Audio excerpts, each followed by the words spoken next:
दोस्त, राधे राधे। आप लोगों के स्वागत हो। आप लोगों के बीच में मैं एक भक्ति गीत लेके आई हूँ। अच्छा लगे कमेंट करके ज़रूर बताना।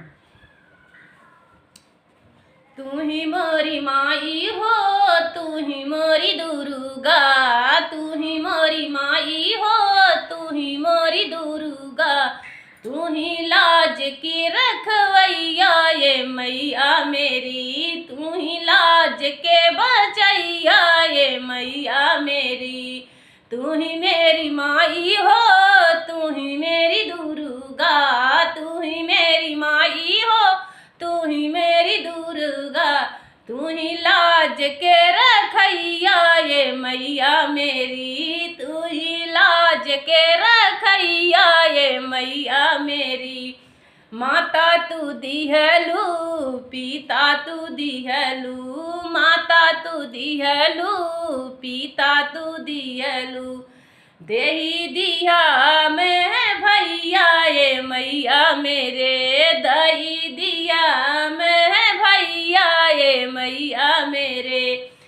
तू ही मेरी माता हो, तू ही पिता हो, तू ही मेरी माता हो, तू ही दुर्गा मैया, तू ही लाज के रखैया ये मैया मेरी, तू ही लाज के रखैया ये मैया मेरी।